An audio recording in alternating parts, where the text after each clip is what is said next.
နှစ်ကုံစုကြီးတွေဝင်နေတဲ့အချိန်မှာလင်းချေတယောက်ကတော့တောင်းတနေရမှာတိတ်တဆိတ်အလုပ်ရှုပ်နေခဲ့ပါတယ်ဒီနှစ်ထဲမှာတပည့်3ယောက်နဲ့အတူအော်ဒါအများဆုံးလက်ခံပြီးစံချိန်တင်ခဲ့တဲ့အာဟောင်ကတော့မမတ်ယူစီကနေစုကြီးတွေအများကြီးရရှိလို့ပျော်ရွှင်နေပြီးလာမယ့်နှစ်မှာဆိုင်ရွက်ဝင်ငွေကိုအခုထက်နှက်ဆဖြစ်အောင်လုပ်ပေးမယ်လို့ကြွေးကြော်နေတာကြောင့်လူတိုင်းကဝိုင်းဝန်းရေမော်ဂုဏ်ပြုနေကြပါတယ်အဲ့ဒီအချိန်မှာပဲမမတ်ယူကအလုပ်ပဲလုပ်နေတဲ့လင်းချေကိုလမ်းခေါ်ပြီးတခြားသူတွေနှစ်ကုံစုကြီး3800ရချိန်မှာသူ့ကိုတော့1600ပဲပေးလိုက်ပါတယ်ဒီပမာဏကိုမြင်လိုက်ရတဲ့လင်းချေကစိတ်ပြတ်သွားပြီးဒီလထဲမှာသူကိုယ်တိုင်အိတ်40နှလုံးပြင်ပေးခဲ့တယ်လို့ဖက်နဲ့ဆုံးစီလာတွေလည်းအစုံ80တောင်တုတ်ပေးခဲ့တာကြောင့်အခြေခံလစာ3000နဲ့ကော်မရှင်ကိုပေးဖို့ပြောလိုက်ပါတယ်ဒါပေမဲ့ဆိုင်ရှင်မမတ်ယူကတော့လင်းချေရဲ့ခေါင်းက AKB ပျက်စီးသွားပြီလားလို့ရွေးဆောင်မိလိုက်ပြီးဆိုင်ရောအသင်းဝင်တွေရောနေစနစ်တွေရောအားလုံးကသူ့ပိုင်ဖြစ်တာကြောင့်လင်းချေအနေနဲ့ကိုဆရာတယောက်လိုအထင်မကြီးဖို့နဲ့ဖက်နဲ့တိုက်အိတ်ဖာတဲ့ကူလီတယောက်တာဖြစ်တယ်လို့လူများရှေ့မှာအဆက်ခွဲလိုက်ပါတယ်အလုသမားဈေးကွက်ကဒေါ်ကြီးတွေကိုခေါ်ခိုင်းရင်တောင်တစ်လ1000နဲ့လူလိုကြလိုက်မယ်လို့နှိမ်ချလိုက်တဲ့အပြင်ဘေးကအာဟောင်ကလည်းမတ်ယူကလင်းချေကိုတနာလို့နှစ်တစ်ကူးမုံပို့600တောင်ပို့ပေးထားတာဆိုပြီးဝင်ရောက်ပြောပါတော့တယ်တခြားသူတွေကလည်းလင်းချေရဲ့လက်ကြောမတင်မှုနဲ့အလုံးနေကွေးမှုကိုဝိုင်းဝန်းခဲ့ရကြပြီးအိတ်တလုံးပြင်တာ3ရက်တောင်ကြာတယ်လို့ပြစ်တင်ရှုံချကြပါတယ်မတရားနှိမ်ချဆက်ဆံခံရမှုကိုမခံမရနိုင်ဖြစ်လာတဲ့လင်းချေကဆိုင်ကနေထွက်သွားဖို့ဆုံးဖြတ်လိုက်တဲ့အခါမှာမမတ်ယူကအကျွေးမကင်းတယ်လို့လေတန်နဲ့ဆိုင်တွေကအတချီမြင့်တစတောင်ယူခွင့်မရှိဘူးလို့တားဆီးပါတော့တယ်လင်းချေကသူတို့အမိုက်လိုလစ်ပစ်ထားတဲ့အကျွင်းကြံပစ္စည်းတွေကိုထုတ်ပြလိုက်ပေမဲ့မမတ်ယူကအမိုက်ဖြစ်ရင်တော့သူ့မိုက်ပဲဖြစ်ပြီးမီးရှို့ပြရင်ရှို့ပြမယ်အလားကတော့မျက်မထုတ်เสียရဘူးလို့ခေါင်းမာစွာပြောဆိုပါတယ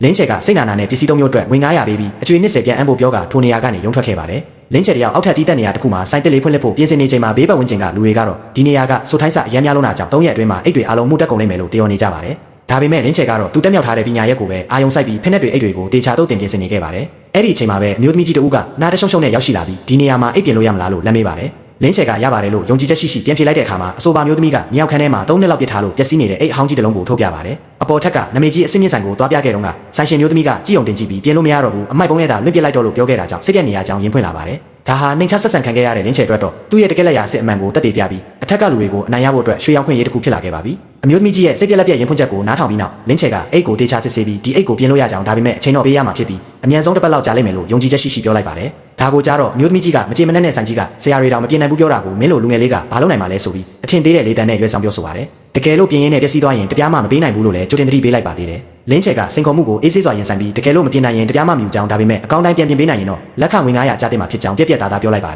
တယ်ဒီလိုတာမန်ဆိုင်လေးမှာလက်ခ900တောင်တောင်းတာကိုမြင်တော့အမျိုးသမီးကြီးကဓမြတိုက်နေတာလားဆိုပြီးအော်ဟစ်ပါတော့တယ်လင်းချေကစိတ်မဆိုးဘဲနဲ့ဒီအိတ်ဟာရှေးဟောင်းတရေစစ်မျိုးစားဖြစ်ပြီးအခုခေတ်ဈေးကွက်မှာရှာဖို့အရန်ကင်းသွားပြီဖြစ်ကြောင်းဒီတရေကိုအရင်ဆုံးပို့တက်ရမှာဖြစ်ပြီးအပူအေးမြတာအောင်လုပ်တဲ့နေလန်းနဲ့အတွင်းကမှုတွေကိုမောင်းထုတ်ရမှာဖြစ်ကြောင်းပြီးမှအယောင်ပြန်တင်ပြီးအနားတက်ရမှာဖြစ်လို့ဒီ900ဟာသူ့ရဲ့အစင်းမြင့်တက်ပညာအတွက်ပေးရတာဖြစ်ကြောင်းစနစ်တကျရှင်းပြလိုက်ပါတယ်ဒီတော့မှမျိုးသမီးကြီးလည်းတပြင်းချရင်ဒေခါနီးမြင့်ကိုအသက်ရှင်တို့ထင်မှတ်ချက်နဲ့သဘောတူလိုက်ပြီးလာမယ့်ဗုဒ္ဓဟူးနေ့မှာလာယူမယ်တကယ်လို့အဆင်မပြေရင်ဆိုင်ကိုပါရိုက်ခွဲပြမယ်လို့ချင်းချောက်ပြီးထွက်သွားပါတယ်ဘေးကလူတွေကလည်းလင်းချေကိုရစရာမရှိအောင်ပျက်စီးနေတဲ့အိမ်မျိုးကိုလက်ခံရတဲ့တတိကိုချီးကျူးတယ်လို့နဲ့ဝိုင်းရကြပါတယ်ဒါပေမဲ့လင်းချေကတော့ဘသူ့ကိုမှဂယူးမဆိုင်ပဲအလုပ်ကိုချက်ချင်းဆက်တင်ပါတော့တယ်မှုတွေကိုရှင်းလင်းတာကပထမဆုံးနဲ့အနေရရှိဆုံးအဆင့်ဖြစ်ပြီးသူကိုယ်တိုင်ဖော်ဆက်ထားတဲ့လက်ဖက်စိမ်းစီကအာနိတင်နေပေမဲ့တရေသားကိုမပြတ်စည်းစေပါဘူးဓာတ်သေးလေးနဲ့ကွဲအပ်နေရဲ့အနာသက်စီတွေကိုတဆုံးချင်းစီချစ်ထုတ်တဲ့အခါမှာတရေသားကိုမထိခိုက်အောင်လက်ကအလုံးငိမ့်ဖို့လိုအပ်ပါတယ်ဘေးကလူတွေကသူ့ရဲ့စစ်ဆက်တွေခြာလုံးနဲ့လက်ရာကိုကြည့်ပြီးခွဲစိတ်ဆရာဝန်သွားလို့ပါလားလို့နောက်ပြောင်ကြတဲ့အခါမှာလင်းချေကခွဲစိတ်ဆရာဝန်ကလူနာကိုကယ်တင်တာဖြစ်ပြီးသူ့ရဲ့အတတ်ပညာကတော့အမိုက်တွေကိုအသက်ပြန်သွင်းတာဖြစ်တယ်လို့ဂုဏ်ယူစွာပြောလိုက်ပါတယ်တရေကိုအလင်းပေါက်ယုံထိအလွန်ပါလွာအောင်တိုက်စားပြီးတဲ့နောက်မှာတော့ပျက်စီးနေတဲ့အိမ်ဟောင်းကြီးဟာတက်ရှိထင်ရှားပြန်လည်နှုတ်ထလာလို့အသစ်ဆက်ဆက်ဖြစ်သွားခဲ့ပါပြီတပတ်ပြည့်လို့အမျိုးသမီးကြီးပြန်ရောက်လာတဲ့အခါမှာတော့ရှစ်မှမြင်နေရတဲ့အိတ်ကိုကြည့်ပြီးအန်အော်လုံးလို့ဓာတုအိတ်ဟုတ်ရဲ့လားဆိုပြီးပစက်ဟောင်းသားဖြစ်သွားပါတယ်အိတ်ကိုကင်တွယ်ကြည့်ရင်းနဲ့မှအတိတ်ဝယ်တုန်းကအတိုင်းတထေရတယ်ဖြစ်နေတာကြောင့်လင်းချေရဲ့အတက်ပညာကိုကြီးကျူးပြီး900ဆိုတဲ့လက်ခတ်ကအရန်ကိုတန်ဖိုးရှိလုံးတယ်လို့ပြောပါတယ်ဒါတွေမကပဲတထေးတိုင်းဝိုင်းကသူ့ရဲ့တငယ်ချင်းတွေစီမှာလည်းအိမ်ဟောင်းတွေအများကြီးရှိတာကြောင့်ဖောက်တယ်တွေထက်ခေါ်ပေးမယ်လို့ဝမ်းသာအားရကတိပေးပြီးထွက်ခွာသွားပါတယ်လင်းချေရဲ့အရေးချင်းကြောင့်ဘေးကလူတွေပါဆက်ပိတ်သွားချိန်မှာပဲမနာလိုတဲ့ဆိုင်ဟောင်းကအာဟောင်းတယောက်ရောက်ရှိလာပါတယ်သူကလင်းချေကိုမြောက်လန်းကဆိုင်လေးမှာအလုပ်လုပ်ပြီးတရက်ကို10ကနန်းလောက်ပဲရနေတာလားဆိုပြီးလောက်ပြောင်းပါတော့တယ်အာဟောင်ကသူတို့ဆိုင်မှာတော့မြို့တော်ပိုင်းကနမေကြီးမမတို့ရဲ့အိတ်အလုံးပေါင်းများစွာကိုပြုပြင်ထိန်းသိမ်းဖို့အော်ဒါကြီးရထားကြောင်းနှစ်မကူးခင်အချိန်မီအပ်နိုင်ရင်မမတ်ယူကကော်မရှင်ကိုနှက်စာတိုးပေးမှဖြစ်ကြောင်းလင်းချေကိုသိစေချင်လို့တကူးတက်ကလာရောက်ကြွားဝါဆင်ခေါ်လိုက်ပါတော့တယ်အာဟောင်ရဲ့ကြွားဝါမှုကိုကြားလိုက်ရတဲ့လင်းချေကအာမစ်အိတ်အလုံးပေါင်းများစွာကိုသူတို့ဆိုင်မှာရှိတဲ့လူအင်အားနဲ့တင်လောက်မပါမလားလို့မေးခွန်းထုတ်လိုက်ပါတယ်ဒါကိုအာဟောင်ကလောင်ပြောင်တဲ့လေတန်နဲ့မမတ်ယူကအချောက်ခံရည်တစ်တမျိုးရှာဖွေထားပြီးအဲ့ဒါကိုပြုပြင်ထိန်းသိမ်းတဲ့အရေးတဲ့ထက်ကလေမုတ်ဆက်နဲ့မုတ်လိုက်ရင်10မိနစ်အတွင်း6တွေ့သွားတာကြောင့်တရက်ကိုအိတ်9လုံး10လုံးထိပြီးစီးနိုင်လို့အချိန်မီအပ်နိုင်မှာဖြစ်ကြောင်းလူတက်ကြီးလုပ်ပြီးရှင်းပြပါတယ်ဒါကိုနားထောင်ပြီးနောက်လင်းချေကခက်အေးပဲမင်းတို့တွေကိုတေတွင်ကိုတူးနေကြတာပဲလို့သတိပေးလိုက်ပါတယ်ဒါပေမဲ့အာဟောင်ကတော့မနာလိုလို့ပြောတဲ့အထင်းနဲ့စိတ်ပြက်စရာဆိုင်လေးမှာပဲစေကနန်းနဲ့အမိုက်တွေကိုဆက်ပြင်းနေလိုက်ဦးဆိုပြီးလောင်ရဲကထွက်သွားပါတော့တယ်ညဘက်ရောက်လို့လင်းချေတယောက်ဆိုင်မီးတွေပိတ်နေတာကိုဘေးကလူတွေကဒီလိုဆိုထိုင်းစာများတဲ့နေရာမှာမီးနဲ့မกินရင်တရေတွေပျက်စီးကုန်လိမ့်မယ်လို့စိုးရိမ်နေကြီးပြောကြပါတယ်ဒါပေမဲ့လင်းချေကတရေကိုမီးနဲ့မกินရကြောင်းတရေဟာလူလိုပဲဖြစ်ပြီးရင်ငဲ့ရင်ရေတိုက်ရမှာမှန်ပေမဲ့အတင်းအတန်မှာတိုက်လို့မရကြောင်းပတ်ဝန်းကျင်ရုပ်တရက်ပြောင်းလဲသွားရင်တရေကလည်းတုံ့ပြန်မှုဖြစ်လာတဲ့ကြောင်းဒီနေရာကဆိုထိုင်းစာကိုတေချာထိန်းချုပ်နိုင်ရင်6တွေ့နေတဲ့တရေတွေကိုပို့ပြီးခိုင်ခန့်ပြောင်းလာစေမှာဖြစ်ကြောင်းတည်ငြိမ်စွာရှင်းပြပါတယ်ပြီးတော့သူကဆက်လက်ပြီးတရေကစကားမပြောနိုင်ပေမဲ့ရန်ညိုးတော့မှတ်ထားတဲ့ကြောင်းအခုချိန်မှာအတင်းအတန်မှာတောက်ပအောင်လုပ်ထားရင်နောက်ပိုင်းကျရင်ပို့ပြီးတော့ဆိုးဆိုးရွားရွားပျက်စီးသွားလိမ့်မယ်လို့နက်နက်နဲ့သတိပေးစကားဆိုလိုက်ပါတယ်လင်းချေရဲ့စစ်ဆက်တေချာတဲ့လက်ရကြောင့်ဖောက်တယ်တွေကအယောင်ကျထားတာအရန်တဘာဝကြပြီးအနာသက်တွေကလည်းအစ်စ်ဝယ်တုန်းကထက်ပုံမပြေပြစ်ချုံမိနေတယ်လို့တတချီးကျူးလာကြပါတယ်ဒီလိုနဲ့ရုံးကန်ခဲ့တဲ့ရက်တစ်ပတ်နှစ်ပတ်အတွင်းမှာလင်းချေဟာငွေ1000နီးပါးထိရှာဖွေနိုင်ခဲ့ပါတယ်ဒါဟာဆိုင်ဟောင်းရဲ့ဝင်ငွေနဲ့ရှင်ရင်ဘာမှမဟုတ်သေးပေမဲ့သူ့ရဲ့ဖြူစင်တဲ့အတက်ပညာနဲ့ရှာဖွေထားတဲ့ငွေကြေးတွေပဲဖြစ်ပါတယ် အဲ့ဒီအချိန်မှာပဲအာဟောင်တို့ပြင်ထားတဲ့အိတ်တွေကိုသတိထားမိတဲ့လင်းချက်ကအိတ်တွေရဲ့တောက်ပမှုကတဘာဝမကျလုံးပဲဖြစ်နေတာကိုမြင်လိုက်ရပါတယ်တွက်ချက်ကြည့်ရတဲ့လောက်ဆိုရင်အဲ့ဒီအိတ်တွေဟာမနှက်ဖြန်ကြရင်အပူပေးစနစ်ရှိတဲ့ဇင်ခံအင်ကြီးတွေနဲ့ခန်းနာတဲ့ပွဲခန်းနာတွေစီရောက်သွားကြတော့မှာပါဓာတုပစ္စည်းတွေဟာအပူချိန်မြင့်မားတဲ့နေရာမှာပုံမှန်ထက်ဆဲဆာပုံမလောင်ကျွမ်းငွေ့ပြန်တက်တာကြောင့်လင်းချက်ကပြုံးလိုက်ပြီးပွဲကောင်းကြီးစားတော့မယ်လို့ရေရွတ်လိုက်ပါတယ်ညနေစောစောဆိုင်တင်ဖို့ပြင်နေတဲ့လင်းချက်ကိုအမျိုးသားကြီးတို့ကဒီနေ့စောစောသိမ်းလာလားလို့မေးတဲ့အခါလင်းချက်ကဟုတ်ကဲ့လို့ဖြေရင်းနဲ့မနှက်ဖြန်ဒါမှမဟုတ်တပတ်ခါကြရင်ဒီနေ့အောက်လန်းလေးထဲမှာအရန်စီကားလောက်ခတ်သွားတော့မှာမို့လို့အန်ကဲအနေနဲ့အနားမှာစားစရာလေးတွေကြိုတင်ပြင်ဆင်ပြီးပွဲကြီးဖို့စောင့်ဆိုင်ထားလိုက်ပါလို့အရှုံးဖောက်လိုက်ပါတယ်အမျိုးသားကြီးကတော့နှစ်တစ်ကူခါနီလူသူကင်းမဲ့နေတဲ့နေရာမှာဘာတွေစီကားမှလဲဆိုပြီးမယုံကြည်နိုင်ဖြစ်နေခဲ့ပါတယ်နောက်ရက်မှာတော့လင်းချက်ခံမှန်းထားတဲ့အတိုင်းဒေါသတကြီးအော်ဟစ်တန်တွေထွက်ပေါ်လာပြီးဝမ်မျိုးသမီးကြီးကလူကိုယ်တိုင်ရောက်ရှိလာကဆိုင်ရှင်မလူကိုထွက်လာခဲ့ဖို့အော်ဟစ်ဆဲဆိုပါတော့တယ်ထိတ်ထိတ်ပြပြနဲ့ထွက်လာတဲ့မလူကိုမြင်လာတဲ့ဝမ်မျိုးသမီးကမင်းညကဒီအိတ်ကိုလွယ်ပြီးပွဲတက်ခဲ့တုန်းကအပူပေးစနစ်ရှိတဲ့အခန်းထဲမှာ2နာရီလောက်ပဲနေရသေးတယ်အိတ်ကနေအနက်ဆိုးတွေထွက်လာပြီးလက်တွေပါကဆေးကုံကြောင်ညှော်နှံ့တွေပြောင်းအောင်3ချိန်အောင်ဆေးကြောခဲ့ရတယ်လို့ဒေါသတကြီးအော်ဟစ်ပါတော့တယ်မမလူကဒါမဖြစ်နိုင်ဘူးလို့ညင်းဆိုရင်လက်ဖြန့်သွားပြီးအာဟောင်ကိုဘာရည်တွေတုံးလိုက်တာလဲဘာတွေမထည့်လိုက်တာလဲလို့လန့်អော်ပါတယ်အာဟောင်ကလည်းကြောက်ကြောက်လန့်လန့်နဲ့မလူကိုယ်တိုင်အချိန်မီအနိုင်အောင်6ခံကြီးထည့်ခိုင်းတာမဟုတ်လားလို့ပြန်ပြောတဲ့အခါမှာတော့လဲပက်လက်ဖျားတတ်တဲ့မလူကချက်ချင်းပဲလေတံပြောင်းပြီးသူ့ဘယ်တော့ကအဲ့ဒီလိုအရေးသွင်းညံတာတွေထည့်ခိုင်းလို့လဲအာဟောင်ကကော်မရှင်ရကျင်စောနဲ့အလုပ်ကိုခိုးချတာဖြစ်တယ်လို့ဖောက်တယ်ရှေ့မှာတင်အပြစ်အလုံးကိုတပည့်ဖြစ်သူပေါ်လွှဲချပြီးအချင်းချင်းခွေးကြိုက်တယ်လို့အဆက်ခွဲရန်ဖြစ်ကြပါတော့တယ်မမယူနဲ့အာဟောင်တို့အချင်းချင်းအပြစ်လွှဲချပြီးရန်ဖြစ်နေကြတာကိုဝမ်မျိုးသမီးကြီးကဒေါသတကြီးကြားဖြတ်ဟန်ထားလိုက်ပြီးဘသူမှတာဝန်ရှိရှိဒီမဆိုင်ကြောင်သူ့ရဲ့တံမိုးကြီးအိတ်တွေအလုံးပျက်စီးသွားရတာကအမှန်တရားဖြစ်တာကြောင့်လုံထုံးလုံနေတိုင်းနစ်စာရောချေးပေးရမယ်လို့ပြက်ပြက်သားသားတောင်းဆိုလိုက်ပါတယ်ဒီဆယ်အိတ်ကျော်ရဲ့စုစုပေါင်းတန်ဖိုးက3တန်း4သိန်းရှိတာမို့နစ်စာဆိုရင်6တန်း8သိန်းထိပေးရမှာဖြစ်ပြီးဒီနေ့ငွေမရရင်ဆိုင်ကိုရိုက်ခွဲပြမဲ့အပြင်ထောင်ထဲထိပို့ပြမယ်လို့ချင်းချောက်လိုက်တာကြောင့်မမလူတယောက်လန့်ဖြန့်သွားပါတော့တယ်အဲ့ဒီအချိန်မှာပဲမြောက်လန်းကမျိုးသားကြီးကမင်းပြောတာတကယ်မှန်တာပဲအပြင်မှာရဲကားတွေပါရောက်နေပြီးတစ်ဖက်ကတရေဆိုင်ကြီးလဲလူတွေဝိုင်းရိုက်ခွဲနေကြပြီလို့စိတ်လှုပ်ရှားစွာပြောပြပါတယ်အခြေအနေတွေအကျက်ရိုက်လာတဲ့မမလူကဒေါသတကြီးနဲ့လင်းချယ်ရှိရာကိုလိုက်လာပြီးဒါတွေအားလုံးမင်းလုပ်တာမဟုတ်လားမင်းကကိုထောင်ချောက်စင်တာဆိုပြီးလင်းချယ်ကိုလူသက်သမားလို့ဆွဆွဲပါတော့တယ်လင်းချယ်ကတော့အေးအေးဆေးဆေးပဲထမင်းကိုသာစိတ်ကြိုက်စားလို့ရပေမဲ့စကားကိုတော့ရှောက်မပြောဖို့တတိပေးလိုက်ပါတယ်မမယူကသွေးယူသွေးတဲ့နဲ့ဝမ်မျိုးသမီးကြီးပါဝင်တခြားတတိမျိုးသမီးတွေကိုလင်းချယ်ကအရင်ကသူ့ဆိုင်ကအလုံသမားဖြစ်ပြီးလက်မတက်လို့အလုပ်ထုတ်ခံထားရသူဖြစ်ကြောင်းသူထွက်သွားတော့ကဆိုင်ရဲ့တီးတန့်ပြုတ်ပြင်ထင်းတဲ့ရီကိုခိုးသွားပြီးရန်ညိုးနဲ့ဓာတုဆေးရည်တွေရောဆက်ကသူတို့ကိုတမင်တက်တက်ဒုက္ခပေးတာဖြစ်ကြောင်းလင်းညာလက်ဖျားပါတော့တယ်ဘေးကအာဟောင်ကလည်းလင်းချယ်ထွက်သွားတဲ့နေ့ကချင်းတောင်းတစ်လုံးတည်သွားပြီးအထဲမှာဆိုင်ကပစ္စည်းတွေပြည့်ပါတာကိုမျက်မြင်တွေ့ခဲ့ပါတယ်ဆိုပြီးစီးဝါးကညာကြပါတယ်သူတို့မျက်လုံးထဲမှာတော့လင်းချယ်လိုမြောက်လမ်းမှာဆိုင်ဖွင့်ထားတဲ့သူကဒီလိုရုပ်မာတဲ့အလုပ်မျိုးလုပ်ဖို့အသင့်တော်ဆုံးလို့ထင်မြင်နေကြတာပါဝမ်မျိုးသမီးကြီးကလင်းချယ်ကိုမင်းတကယ်ပဲသူတို့ရဲ့ဆေးရီကိုခိုးခဲ့တာလားလို့မေးတဲ့အခါမှာလင်းချက်ကတင်းငိမ်စွာနဲ့အာမေးအိတ်တွေကိုအစုပ်ပလုတ်ဖြစ်အောင်ဖျက်ဆီးပစ်တဲ့ဆေးရီမျိုးကိုသူ့အနေနဲ့ခိုးယူဖို့တန်မိုးရှိလို့လားလို့ပြန်လည်မေးခွန်းထုတ်လိုက်ပါတယ်ပြီးတော့လင်းချက်ကသူတို့ရဲ့တီးတန့်ဆေးရီဆိုတာကိုထုတ်ပြပြီးဒါဟာသူကိုယ်တိုင်3ရက်3ညအေးအေးပြက်ခံကဂျိုဂျိုပါစီပြားပြောင်းတဲ့လက်ဖက်စိမ်းစီတွေကိုတဘာဝအတိုင်းဖော်ဆက်ထားတာဖြစ်ကြောင်းဆိုင်ကထွက်တုန်းကတစ်ဆက်မှယူမလာခဲ့ပဲသူ့လို့ရှိရင်ဒီထက်ကောင်းတာကိုအချိန်မရွေးလုံးနိုင်ကြောင်းရှင်းပြပါတယ်ဒါဒီမကပဲမယူလို့ဆိုင်မှာ3နဲ့6ခန့်ကြီးဟာမြို့တော်ပိုင်းကစေတုပ်ဆက်ယုံကနေတပုံးကိုငွေ90နဲ့ဝယ်ထားတဲ့စက်မှု3အရေးတွေဖြစ်ပြီးအဲ့ဒါကို1700လောက်ပြန်ရောဆက်တုံးထားတာလို့အဆက်ခွဲလိုက်ပါတယ်မမယူကမဟုတ်မမှန်တွေရှောက်ပြောနေတယ်လို့ထိတ်လန့်တုံလို့ဆိုမြင်ဆိုပေမဲ့လင်းချက်ကတဘာဝအတိုင်းဖော်ဆက်ထားတဲ့ဆေးကြီးကတရေတဲကိုဖြည်းဖြည်းချင်းပဲစိတ်ဝင်တာမို့တရေသားကိုလုံးဝမပျက်စီးစေချောင်းတကယ်လို့တမင်တက်တက်ဆေးခတ်ခံရတာဆိုရင်အဲ့ရဲ့ပျက်စီးမှုကနေရာကွက်ကြပဲဖြစ်ရမှာဖြစ်ပေမဲ့ဝမ်မျိုးသမီးကြီးရဲ့အိတ်ကတော့လက်ကင်ကနေအောက်ခြေထိတလောကလုံးကက်ဆေးနေတာကိုထောက်ပြပါတယ်ဒါဟာအိတ်ကိုအမြန်6ချင်စောနဲ့အပူချိန်မြင့်မာတဲ့6ခန့်ဒိတ်တာနဲ့ထည့်လိုက်လို့ဆေးရည်တွေတအိတ်လုံးကိုပြန့်နှံ့သွားစေတာဖြစ်ပြီးဆိုင်ကလှုပ်ထုတ်ခံထားရတဲ့ကူလီတယောက်အနေနဲ့ဆိုင်ထဲက6ခန့်ဒိတ်တာကိုတွားရောက်ကင်တွေဖို့ဆိုတာဘလို့မှမဖြစ်နိုင်ကြောင်းအချက်လက်ကျကျခြေပလိုက်ပါတော့တယ်ဒီတော့မှဝမ်မျိုးသမီးကြီးလည်းအမှန်တရားကိုသိသွားပြီးမကောင်းတဲ့ဆေးရည်တွေ3ယုံတင်မကပဲပြဿနာတက်တော့တခြားလူကိုအပြစ်ပုံချဖို့ကြံစည်တဲ့မမယူကိုကြည့်ကသူတို့ကိုအောက်တန်းစားတွေထင်နေလားဆိုပြီးဒေါသအမျက်ချောင်းချောင်းထွက်ပါတော့တယ်မမယူလည်းပြပြတလဲနဲ့အာဟောင်ကိုလှည့်ပြီးနေငါ့ွယ်ရမှာစက်မှု3ဆေးရည်တွေဝယ်ပြီးငါးဆိုင်ကိုဖျက်ဆီးတာလားလို့အော်ဟစ်တဲ့အခါအာဟောင်ကလည်းမခံတော့ပဲဒီဆေးရည်ဝယ်ဖို့ပိုက်ဆိုင်ကိုမမယူကိုယ်တိုင်လက်မှတ်ထိုးပေးခဲ့တာဖြစ်ပြီး3ရက်အတွင်းအတင်းကျပ်အခိုင်းလို့တုံးခဲ့ရတာပါလို့အချင်းချင်းအဆက်ခွဲကြပါတော့တယ်လူများရှိမှာပဲသူတို့နှစ်ယောက်ဟာတရားခံအစ်အမှန်ဖြစ်တက်တေထွက်ဆိုချက်တွေပေါ်ပေါက်သွားခဲ့ရပါပြီဒေါသထွက်နေတဲ့အမျိုးသမီးကြီးတွေကလူမိုက်နှစ်ယောက်ကိုရဲလက်အပ်ဖို့စီစဉ်နေချိန်မှာဝမ်မျိုးသမီးကြီးကလင်းချယ်ရဲ့ဆိုင်လေးတွေကတေတလာပစွာပြုပြင်ထားတဲ့အိတ်တွေကိုမြင်ပြီးဒါတွေအားလုံးမင်းကိုယ်တိုင်ပြင်ထားတာလားလို့အံ့ဩလုံးလို့ဆိုတာမေးမြန်းပါတယ်လင်းချယ်ကတော့ဒီငိမ်အေးစေးရဲ့အပြုံးနဲ့အတူအလုပ်တစ်ခုကိုအချိန်ပေးပြီးတေချာစစ်ဆက်စွာလုံးမတာအကောင်းဆုံးလက်ရထွက်ရှိတာဖြစ်ကြောင်းသူ့အနေနဲ့အမြန်ပြီးဖို့ထက်စေတနာပါဖို့ကိုသာအဓိကထားကြောင်းပြောလိုက်ပါတယ်လင်းချယ်ရဲ့ဆိုင်လေးထဲမှာဖောက်တယ်တွေဟာသူတို့ရဲ့အိတ်တွေကိုပြန်လည်ရရှိသွားတဲ့အခါအံ့ဩဝမ်းသာဖြစ်ပြီးဝိုင်းဝန်းချီးကျူးကြပါတော့တယ်အနာဆုံးလေးတွေပုံမဲ့နေတာအားလုံးပြောက်ွယ်သွားရုံတင်မကပဲအစ်စ်ဝယ်တော့ကထက်တောင်ပုံမတောက်ပနေတာကြောင့်အရင်ကဆိုင်ကြီးတွေမှာငွေထောင်ချီပေးပြီးပြင်ခဲ့ရပေမဲ့အိတ်သားတွေမှာပြီးမချုံမွေပဲအထစ်တွေဖြစ်ကြံခဲ့ကြောင်းလင်းချယ်ရဲ့ဆိုင်လေးကတော့လက်ခက်လဲတင်းပြီးလက်ရကလည်းအပြစ်ပြောစရာမရှိအောင်ကောင်းမွန်လုံးကြောင်းလူတိုင်းကတတပြောဆိုကြပါတယ်လုပ်ငန်းခွင်ထဲမှာဆယ်စုနှစ်တစ်ခုကျော်ဖြတ်တန်းခဲ့တဲ့မတ်လူဟာလည်းလင်းချယ်ရဲ့အဲ့ဒီလက်ရကိုမြင်လိုက်ရတဲ့အခါဒါဟာတာမန်လက်လုပ်ကူလီတယောက်လုံနိုင်တဲ့အရေးချင်းမျိုးလုံးဝမဟုတ်မှန်ကောင်းကောင်းကြီးရိပ်မိသွားပါတယ်အဲ့ဒီအချိန်မှာပဲဝမ်မျိုးသမီးကြီးကလင်းချယ်ကိုကြည့်ပြီးပျက်စီးသွားတဲ့သူ့ရဲ့တံမိုးကြီးအိတ်ကြီးကိုပါပြန်ပြင်ပေးနိုင်မလားလို့မျှော်လင့်ချက်ပြည့်နဲ့မေးမြန်းပါတော့တယ်လင်းချက်ကပြင်ပေးနိုင်ကြောင်းဒါပေမဲ့စီကံချက်နှစ်ချက်ရှိတယ်လို့ပြက်ပြက်သားသားပြောလိုက်ပါတယ်ပထမအချက်ကပြုပြင်ချိန်ဒလတိပေးရမှာဖြစ်ပြီးအဲ့ဒီတော့အတွင်းလာရောက်မလို့ဖို့နဲ့ဒုတိယအချက်အနေနဲ့လက်ခငွေ3သိန်းကျတင်မှာဖြစ်ကြောင်းအတိပေးလိုက်ပါတယ်ဒီပမာဏကိုကြားတော့ဘေးကလူတွေက3သိန်းအောင်ဆိုပြီးအန်အော်တော်လောက်သွားကြတယ်လို့မမလူကလည်းဒါဟာလူလိမ်လုပ်ငန်းပဲဖြစ်ပြီးဝမ်မျိုးသမီးကြီးအနေနဲ့မြုံကြည့်ဖို့လင်းချယ်ဟာပိုက်ဆံလိမ်ယူပြီးထွက်ပြေးဖို့ကြံစည်နေတာဖြစ်ကြောင်းကြားကနေဝင်ရောက်ပတ်ဆက်ပါတော့တယ်ဒါပေမဲ့လင်းချယ်ကတော့တင်းငိမ်စွာနဲ့ပဲလက်ရကောင်းမကောင်းဆိုတာနှုတ်နဲ့ပြောနေဖို့မလို့ကြောင်းတရေစပေါ်မှာဓာတုဆေးရည်နဲ့တဘာဝဆေးရည်ရဲ့ကွာခြားချက်ကိုရေးဆက်ချပြီးအမျိုးသမီးကြီးကိုယ်တိုင်စမ်းသပ်ကြည့်နိုင်ကြောင်းတက်တည်ပြလိုက်ပါတယ်ပြီးတော့သူကဆက်လက်ပြီးတကယ်လို့မပြင်းနိုင်ရင်အိတ်တက်တလုံးပြန်ရော်ပေးမှဖြစ်ကြောင်းနဲ့မမလူတို့နဲ့ပတ်သက်တဲ့အကျွေးတွေကိုတော့သူတို့ဘာသာသူတို့ဆက်ရှင်းကြဖို့လမ်းခွဲလိုက်ပါတယ်လင်းချယ်ရဲ့ယုံကြည်ချက်ကိုမြင်တော့တခြားမျိုးသမီးကြီးတွေကလည်းသူတို့ရဲ့တန်မိုးကြီးအိတ်တွေကိုပါပြင်ပေးဖို့ငွေကြေးကိုပဒါနာမထားပဲအလူအယက်အနှံကြပါတော့တယ်လင်းချက်ကလည်း6ခန့်ကြီးကြောင့်ဆိုးဆိုးရွားရွားပျက်စီးသွားတဲ့အိတ်တွေကိုပြန်လဲတက်သွင်းဖို့အရင်းနှီးနဲ့တွေးကြွေးတွေအများကြီးစိုက်ထုတ်ရမှာဖြစ်လို့တသိန်းအောင်အိတ်တွေကိုလုံးဝလက်မခံပဲတန်ဖိုးနဲ့ညီတဲ့လက်ခတွေကိုသာတောင်းဆိုခဲ့ပါတယ်ဒီလိုနဲ့လက်ခစုစုပေါင်းဟာ320ကျော်ထိရှိသွားခဲ့ပါတယ် ဒါကိုမြင်တဲ့မမတ်လူကမနာလိုစိတ်နဲ့အဲ့ဒီဖောက်တယ်တွေဟာသူ့ရဲ့ဖောက်တယ်တွေဖြစ်တယ်လို့လန့်អော်တဲ့ခါမှာတော့ဝမ်မျိုးသမီးကြီးကဒေါသတကြီးနဲ့မမတ်လူအနေနဲ့ဒီနေ့ကစပြီးဒီမျိုးရဲ့တရေလုပ်ငန်းလောကမှာလုံးဝစသိမ်းသွားပြီဖြစ်ကြောင်းရော်ကြီး6တက်8တိန်းကိုပေးရမယ့်အပြင်တရားမဝင်အစိတ်တောက်ဖြစ်စေတဲ့ဓာတုဆေးရည်တွေတုံးဆွဲမှုနဲ့ရဲတိုင်မှာဖြစ်လို့တမိသားစုလုံးပြိုကွဲပြီးထောင်ထဲမှာပဲသွားနေလိုက်တော့လို့မောင်းထုတ်လိုက်ပါတော့တယ်မမတ်လူလည်းကြောက်လန့်တကြားနဲ့ဒူးထောင်ကိုယူပြီးဆိုင်ရောစက်ပစ္စည်းတွေကိုပါအားလုံးပေးပါမယ်ရဲတော်မတိုင်ပါနဲ့လို့တောင်းပန်ရှာပြီးမဲ့ဝမ်မျိုးသမီးကြီးကတော့အဲ့ဒီအမိုက်ဆက်တွေကိုကိုမျက်ရည်ကိုတုပ်ဖို့တာတင်ထားလိုက်တော့လို့ယုံရင်းစွာပြောဆိုပါတယ်ဘေးကအာဟောင်ကလည်းဆိုင်လေပစ္စည်းပြီးဖြစ်လို့ဆက်မလုပ်တော့ပဲထောင်ထဲအထိအတူတူမလိုက်နိုင်ဘူးဆိုပြီးမမတ်လူကိုပြစ်ပယ်ကထွက်ပြေးသွားတာကြောင့်မမတ်လူတယောက်စီးစိမ်နေမဲ့လူလဲအထီးကျန်စွာနဲ့ငိုကြွေးကြံရိတ်ခဲ့ပါတော့တယ်တစ်ဖက်မှာတော့လင်းချေဟာပျက်စီးနေတဲ့အိတ်တွေကိုအလုံးစိတ်ရှည်စွာနဲ့ကက်ဆေးနေတဲ့ဆေးရည်တွေကိုတဆွန်းချင်းစီတုပ်တင်ပြီးတဘာဝဆိုးဆေးတွေနဲ့တရေသားကိုပြန်လဲဖြစ်တင်ပေးခဲ့ပါတယ်ဒီလိုနဲ့တိတ်တဆိတ်နဲ့အလုပ်စူးစမ်းခဲ့တဲ့တလတာအချိန်ကာလအကုန်ဆုံးသွားတဲ့အခါမှာတော့ဝမ်မျိုးသမီးကြီးဟာရှေ့မှာမြင်တွေ့လိုက်ရတဲ့အိတ်ကြီးကိုကြည့်ပြီးအံ့ဩလုံးလို့ပါဆက်ဟောင်းသားဖြစ်သွားပါတယ်ကက်ဆေးပြီးပျက်စီးနေတဲ့အိတ်ဟောင်းကြီးဟာအခုတော့အစ်စ်ဝယ်တော့ကထက်တာပုံမိုလာပါဆန်းတင်နေတာကြောင့်ဘလို့နေလိုက်နဲ့လှုပ်လိုက်တာလဲလို့မေးမြန်းကြပါတယ်လင်းချေကတရေဟာကဲတင်လို့ရပေမဲ့နေလက်မှန်ဖို့လိုအပ်ကြောင်းဒါဟာသူ့ရဲ့အဖို့ဖြစ်သူတင် जा ပေးခဲ့တဲ့ရှေးဟောင်းတရေပြန်လဲဆန်းတင်ခြင်းအတတ်ပညာဖြစ်ကြောင်းဂုဏ်ယူစွာရှင်းပြပါတယ်လင်းဆိုတဲ့မျိုးရိုးနာမီကိုကြားလိုက်ရတဲ့အခါမှာတော့ဝမ်မျိုးသမီးကြီးကရုတ်တရက်တတိယသွားပြီးမင်းကလွန်ခဲ့တဲ့နှစ်ပေါင်း30ကကောက်စစ်ဝင်ရုံးကအမျိုးသမီးတွေရဲ့တန်ဖိုးကြီးအိတ်တွေကိုပဲတီးတက်ပြင်ဆင်ပေးခဲ့တဲ့နမီကျော်နဝိဇာလက်ပိုင်ရှင်လင်းရဲ့မျိုးဆက်ပဲမဟုတ်လားလို့အံ့ဩလုံးလို့ဆိုတာမေးမြန်းပါတော့တယ်တချိန်ကသူ့ရဲ့အဖိုးလက်ထက်မှာတော့ဒီတက်ပညာဟာတလောကလုံးမှာဟိုးဟိုးကြော်အောင်နမီကြီးခဲ့ရမယ်နောက်ပိုင်းမှာမတော်တဆမှုတွေကြောင့်မိသားစုအခြေအနေပျက်စီးခဲ့ရပါတယ်လင်းချေဟာဝမ်းရည်အတွက်သူ့ရဲ့နမီရင်းကိုဖျောက်ဖျက်ပြီးမမတ်လူရဲ့ဆိုင်မှာကူလီတယောက်ဖြစ်ဝင်ရောက်လုပ်ကင်ခဲ့တာဟာတရေတွေကိုဆက်လက်ကင်တွေဝင်ရဖို့နဲ့ရှေးဟောင်းတဲ့စနစ်တွေကိုခင်မီနီးပညာနဲ့ပေါင်းစပ်ဖို့အတွက်တာဖြစ်ပါတယ်ဒါပေမဲ့သူ့ရဲ့စေတနာနဲ့အတတ်ပညာကိုမသိတဲ့လူမိုက်တွေကတော့သူ့ကိုခြေပွားအောင်မှာနင်းချပြီးနှိမ်ချဆက်ဆံခဲ့ကြတာပ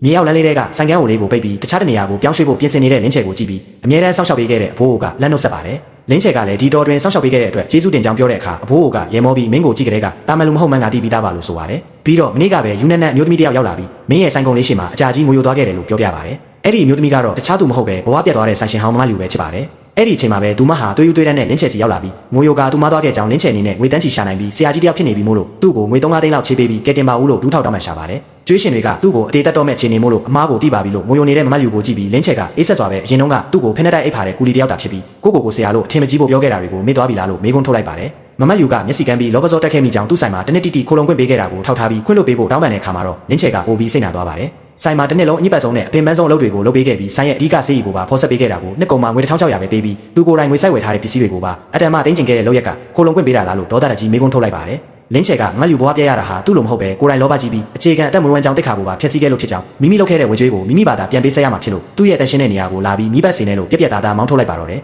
တစ်ဖက်မှာတော့မြေရောက်လန်းကအဘိုးကတော့လမ်းတော်လန်းလာတွေကိုအရင်ကတည်းကဒီဆရာလေးကိုအထင်မသေးဖို့ပြောခဲ့တာဆိုပြီးဂုံယူဝင်းကြွားစွာကြွားဝါနေခဲ့ပါတယ်လင်းချေကတော့တရေပစ္စည်းတွေကိုပြုပြင်ရင်းနဲ့တရေရဲ့တဘာဝအတိုင်းအနှစ်သာရပေါ်လွင်လာအောင်လုပ်ရတာဟာလူဘဝနဲ့အတူတူပဲဖြစ်ကြောင်းအလုပ်တစ်ခုကိုနှေးကွေးပါစေအောင်တော့ခြေလန်းတိုင်းကခိုင်ခန့်နေဖို့လိုအပ်ပြီးအလင်းစလိုနဲ့အမျက်ကြီးစားခြင်းရင်တော့နောက်ဆုံးမှာကိုယ်ထိုင်တဲ့ကိုယ်ကံပျက်စီးရတတ်ကြောင်းတွေးဝါနေခဲ့ပါတယ်အဲ့ဒီအချိန်မှာပဲလင်းချေရဲ့လက်ရာကိုအားကိုးပြီးဖောက်တဲ့အစ်စ်တွေထပ်ခေါ်ပေးမဲ့အမျိုးသမီးကြီးကရောက်လာပြီးဒီနေ့ရှန်ဟိုင်းကနေလာမဲ့လူကူးလူကြီးမင်းကဘလို့လူမျိုးလဲလို့စိတ်လှုပ်ရှားစွာမေးမြန်းပါတယ်လင်းချေကတော့လူကြီးမင်းမရောက်သေးတာမို့လို့စိတ်မလောဖို့တင်းငိမ့်စွာပြောပေမဲ့အမျိုးသမီးကြီးကတော့အဲ့ဒီချန်မျိုးသမီးကြီးဟာရှန်ဟိုင်းရဲ့တထေးအတိုင်းဝိုင်းမှာထိဆုံးကဖြစ်ပြီးသူ့ရဲ့အိတ်ဆုဆောင်မှုတွေကဒီမျိုးကအမျိုးသမီးတွေအားလုံးပိုင်ဆိုင်တာထက်တောင်ပိုပြီးတန်ဖိုးကြီးတာမို့လို့ရင်ခုန်နေရတာဖြစ်ကြောင်းပြောဆိုပါတယ်အဲ့ဒီအချိန်မှာပဲလင်းချေကတော့တရေကိုအင်အားလုံးကြုံတုံးပြီးမကင်တွေဖို့တဘာဝမွေးမြင့်ပေါက်တွေကိုပျက်စီးစေတတ်တာမို့လို့အထက်ကနေအပြင်ဘက်ကိုအာယူပြီးညင်တာစွာကင်တွေရမှာဖြစ်ကြောင်းသူ့ရဲ့အတတ်ပညာကိုသာအာယုံဆိုင်နေခဲ့ပါတယ်မကြခင်မှာပဲခြေတံပြင်းပြင်းနဲ့အတူရှန်ဟိုင်းကလူကြီးမင်းချန်မျိုးသမီးကြီးရောက်ရှိလာပြီးလင်းချေစရာလေးရှိပါလားလို့လမ်းမေးပါတယ်လင်းချေကသူဖြစ်ကြောင်းပြောလိုက်တဲ့အခါချန်မျိုးသမီးကတခြားသူတွေမပြင်နိုင်တဲ့ပစ္စည်းတွေကိုပြင်နိုင်တယ်လို့ကြားလို့လာခဲ့တာဖြစ်ကြောင်းသူ့ရဲ့အိတ်ကိုရှန်ဟိုင်းကနမေကြီးဆိုင်ကြီးငါးဆိုင်လုံးကအကွဲကြောင်အရန်ကြီးလို့မပြင်ရဘူးဆိုပြီးအတစ်တာဝယ်လိုက်တော့လို့ညှင်းလွတ်လိုက်ကြတဲ့တန်ဖိုးကြီးအိတ်ကြီးကိုထုတ်ပြပါတယ်လင်းချေကအဲ့ရဲ့တရေသားကိုတေချာကန်တွေစစ်ဆေးပြီးရဲ့နောက်မှာတော့ချန်မျိုးသမီးကြီးကိုကြည့်ပြီးဒီအိတ်ကတဘာဝအတိုင်းအလိုလျောက်ကွဲအပ်တာမဟုတ်ပဲဆိုင်ဟောင်းကဆက်နဲ့အနားသက်တွေကိုဖိညက်တုံးကအားပြင်းလို့တရေကိုအလဲကနေကွဲထွက်သွားစေတာဖြစ်ကြောင်းဒါတင်မကပဲအဲ့ဒီအကွဲကြောင်ကိုဓာတုဆေးရည်နဲ့ပြန်ကပ်ဖို့စူးစမ်းခဲ့ကြလို့တရေနားသက်တွေပါလောင်ကျွမ်းပျက်စီးသွားရတာဖြစ်ကြောင်းတစ်ချက်ချင်းစီထောက်ပြလိုက်ပါတယ်ချန်မျိုးသမီးကြီးက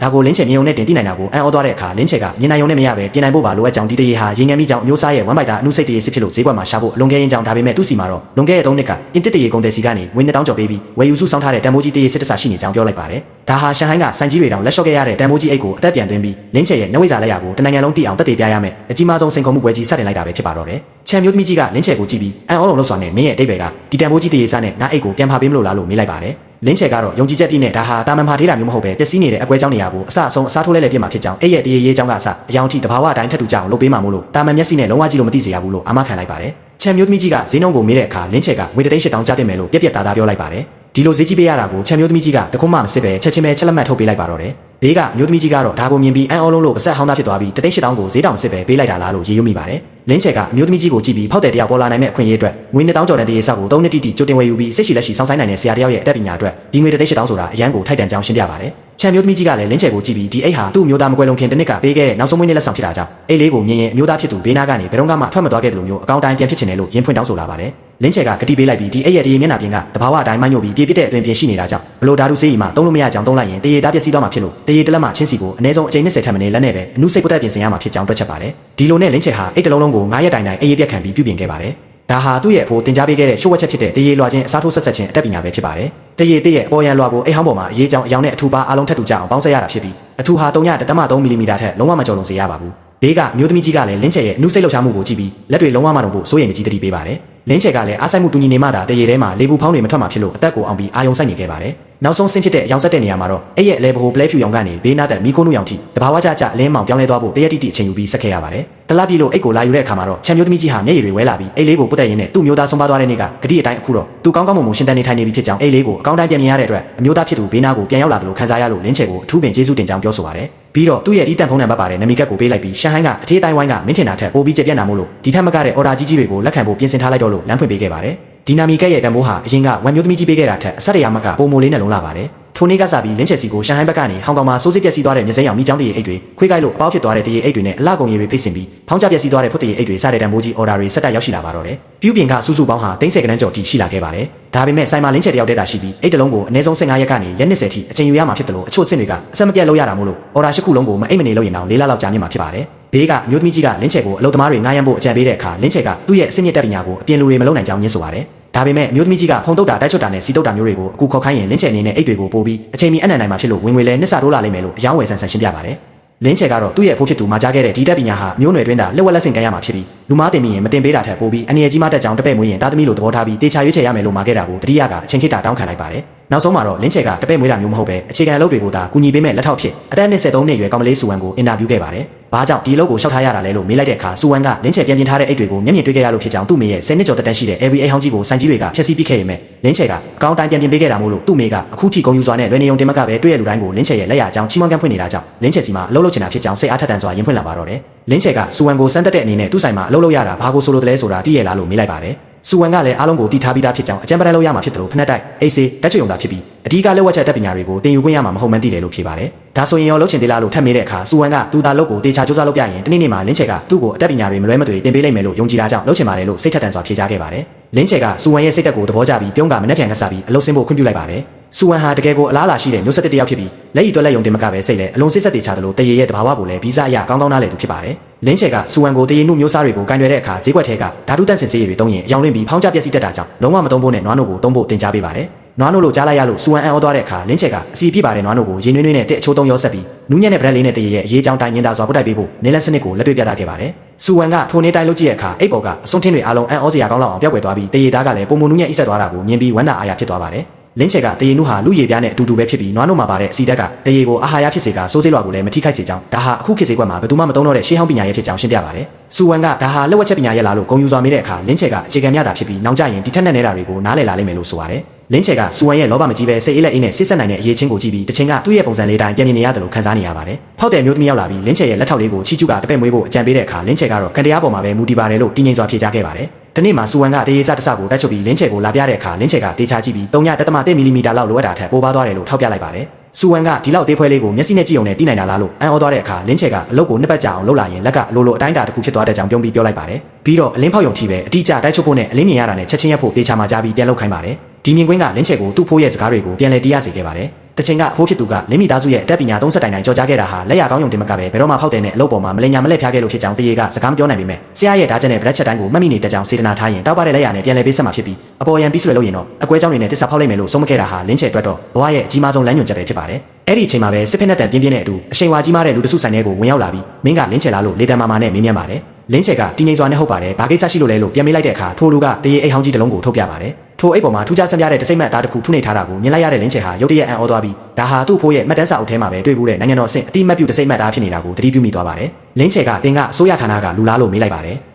ထိုလူကပြုံးလိုက်ပြီးလင်းချက်ရဲ့အကဲခတ်ဉာဏ်ကိုချီကျူးကသူ့နာမည်ကကြိုးချမ်းဖြစ်ပြီးနိုင်ငံသားရေးဝန်ကြီးဌာနမှာတာဝန်ထမ်းဆောင်နေသူဖြစ်ကြောင်းမိတ်ဆက်ပါတယ်။သူကဆက်လက်ပြီးဒီအိတ်ဟာနိုင်ငံအတွက်နှစ်ပေါင်းများစွာဆွမ်းဆောင်ခဲ့တဲ့ဝါရင်တန်တမန်ကြီးတို့ရဲ့အမွေနှစ်ပစ္စည်းဖြစ်ပြီးအဆိုပါပုဂ္ဂိုလ်ကြီးဟာပြီးခဲ့တဲ့လကပဲကွယ်လွန်သွားခဲ့တာကြောင့်မိသားစုကအမတ်တရသိမ်းဆည်းဖို့ပြန်လည်ပြင်ဆင်နေတာဖြစ်ကြောင်းရှင်းပြပါတယ်။ဒါပေမဲ့အိတ်ပေါ်ကတစိမ့်မှတ်သားကတော့တန်ရုံးမှာတာဝန်ထမ်းဆောင်ခဲ့တဲ့တမိုင်းဝင်အထောက်အထားဖြစ်လို့လုံးဝပျက်စီးသွားလို့မရပါဘူး။လင်းချက်ကအိတ်ကိုတေချာစစ်စစ်ကြည့်တဲ့အခါအခက်ခဲဆုံးပြဿနာကအဆိုပါတစိမ့်ဝိုင်းရဲ့ဘေးပတ်ပတ်လေတရေသားတွေဟာ6တွေ့မှဆက်ပြီးမဲနဲ့နေတာဖြစ်လို့ချက်ချင်းမပြုတ်ပြင်ရင်အကွဲကြောင်းတွေကတစိမ့်စီကိုပါကူးဆက်ပြီးတအိတ်လုံးပျက်စီးသွားတော့မှာဖြစ်ပါတယ်။ လင်းချက်ကဒီအိတ်ကိုတရေတပြင်းလုံးအသက်သွင်းတဲ့စနစ်နဲ့ပြုပြင်ရမှာဖြစ်လို့အချိန်နဲ့ဆုံး2လတိတိကျမြင့်မှာဖြစ်ကြောင်းနဲ့ပြင်ဆင်ရဲ့လုပ်ငန်းစဉ်အတွင်းမှာတစိမ့်မှတ်သားကိုရာနှုန်းပြည့်မထိခိုက်အောင်တော့အာမခံချက်အပြည့်အဝမပေးနိုင်ကြောင်းတာဝန်ယူမှုရှိရှိနဲ့လေးနဲ့စွာအသိပေးလိုက်ပါတော့တယ်ကျိုးချက်ကလင်းချက်ရဲ့စကားကြောင့်မျက်မှောင်ကိုသွားပြီးရာနှုန်းပြည့်အာမခံချက်မပေးနိုင်ဘူးလားဆရာလေးဒါကကွယ်လွန်သူရဲ့မိသားစုဘက်ကတောင်းဆိုတဲ့တခုတည်းသောဆန္ဒပါလို့စိုးရိမ်နေကြီးပြောရှာပါတယ်လင်းချက်ကတော့တင်းငိမ့်စွာနဲ့ပဲဒီတစိမ့်မှတ်သားကိုရေရှိကာကွယ်ခြင်းတို့ကိုအခုလိုအာမခံချက်အပြည့်အဝမပေးနိုင်တာဖြစ်ကြောင်းတစိမ့်ပေးပတ်လေကမဆက်နေတဲ့တရေတွေကိုမပြင်ပဲထားရင်အကွဲကြောင်းတွေကတစိမ့်စီထိဆက်ပြန်ပြီးတဆစီဖြစ်သွားလိမ့်မယ်ကြောင်းပြုပြင်တဲ့လုပ်ငန်းစဉ်အတွင်းမှာတစိမ့်ပေးပတ်လေအယောင်နှဲငယ်ပြောင်းလဲနိုင်ပေမဲ့အတက်နိုင်ဆုံးအနည်းဆုံးဖြစ်အောင်ထိန်းချုပ်ပေးသွားမယ်လို့ကြိုးကြောင်းပြတာရှင်းပြလိုက်ပါတယ်ဒါကိုကြတော့ကျိုးချန်ကအသက်ပြင်းချရင်ဒီကိစ္စကိုရာနှုန်းပြအာမခံချက်ပေးနိုင်မဲ့သူဒီလောကမှာမရှိတော့ဘူးလားလို့မေးတဲ့အခါလင်းချက်ကစိတ်မကောင်းစွာနဲ့ပဲရှိခဲ့ဘူးပါတ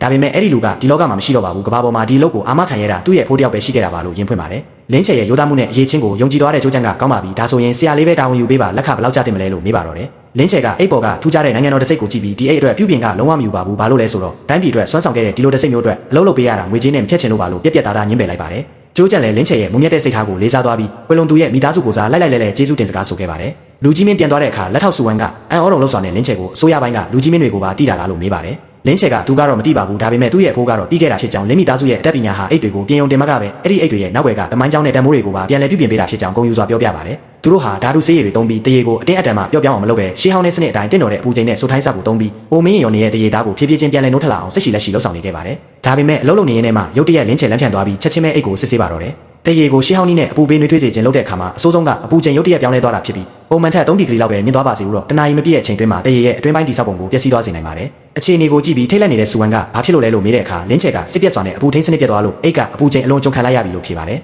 ်စူဝမ်ကအပြင်ပန်းကြည့်ရတဲ့လောက်တော့ဘာမှမဖြစ်တယ်လို့ပဲလို့ဆိုပေမဲ့လင်းချက်ကတော့တရေရဲ့အတွင်းပိုင်းဖွဲ့စည်းပုံတွေပျက်စီးသွားပြီဖြစ်ကြောင်း3ရက်တိုင်တိုင်စူးစမ်းခဲ့တဲ့မြအားလုံးအလဟတဖြစ်သွားပြီလို့ဆိုပါတယ်စူဝမ်ကအခုဘာဆက်လုပ်မလဲလို့ပူပန်စွာမေးတဲ့အခါလင်းချက်ကအသက်ကိုပြင်းပြင်းရှူပြီးအဆက်ကနေပြန်ဆမယ်လို့ဆုံးဖြတ်လိုက်ပါတယ်အချိန်မလောက်မှာစိုးရိမ်နေတဲ့စူဝမ်ကိုလင်းချက်ကကြိုးကြံကို2လအချိန်ပေးထားပြီးအခုမှ3ရက်ပဲရှိသေးတာမို့လို့စိတ်မပူဖို့အပူပေးစနစ်ကိုအဆက်ကနေပြန်စားပြီးနောက်ထပ်9ရက်ထပ်ဆောက်မှာဖြစ်ကြောင်းအဲ့ဒီနောက်မှာတော့ပျက်စီးသွားတဲ့တရေမျက်နှာပြင်ကိုပြန်လဲတက်သွင်းဖို့နီလန်တစ်တစ်ခု3ရတော့မယ်လို့ဆိုပါတယ်အဲ့ဒီနီလန်ကတော့ရှေးဟောင်းတရေနယ်ချင်းအတက်ပညာပဲဖြစ်ပါတယ်စူဝမ်ကဒါဟာတရေတစ်တွေလုတ်တဲ့အခါမှာသုံးတဲ့နီလန်မဟုတ်ဘူးလားလို့အန်အော်လုံးလှုပ်ဆောင်နေတဲ့အခါလင်းချက်ကဟုတ်ပါတယ်ဒါပေမဲ့ဒီအိတ်အိုကြီးရဲ့တရေမြင်တွေကအိုမင်းပြက်စီးနေပြီမို့လို့တာမန်နီနဲ့အသက်ပြန်သွင်းလို့မရတော့ကြောင်းတခုတည်းသောနီလန်ကတရေနယ်တဲ့လက်ကွက်အတက်ပညာနဲ့တရေမြင်တွေကိုတဆုံးချင်းစီပြန်လဲရော့ရဲပြောပြောင်းလာအောင်လုပ်ပြီးမှပုံစံပြန်သွင်းရမှာဖြစ်ကြောင်းရှင်းပြပါတယ်ဒါဆိုရင်ဘယ်လောက်တောင်ကြာအောင်နေရမှာလဲလို့စူဝမ်ကမေးတဲ့အခါလင်းချက်ကအခြေအနေပုံမူတည်ပြီးအနည်းဆုံး3ရက်ကနေအများဆုံးတစ်ပတ်အထိလက်မနာတဲ့နေရလိမ့်မယ်လို့ဆိုကဘိုးဝါပိုင်တက်ပညာနဲ့အခက်အခဲကိုကြော်ဖြတ်ဖို့စိန်ခေါ်မှုကြီးကိုထပ်မံရင်ဆိုင်လိုက်ပါတော့တယ်တရေနယ်တဲ့အတက်ပညာဟာရပ်ပေါင်းများစွာနေရောညပါလက်မနာတဲ့စက်တိုက်နေရတာဖြစ်ပြီးကိတခဏလေးရနာလိုက်တာနဲ့တရေသားကမူလအတိုင်းပြန်လဲကျုံဝင်သွားတတ်ပါတယ်ဒါဟာပင်ပန်းပြီးခက်ခဲတဲ့အလုပ်ဖြစ်ပါတယ်ဘေးကနေကြည့်နေတဲ့လက်ထောက်စူဝမ်ကစိုးရိမ်တကြီးနဲ့သူပါဝိုင်းကူနေပေးပါရစေလို့တောင်းဆိုလာပါတယ်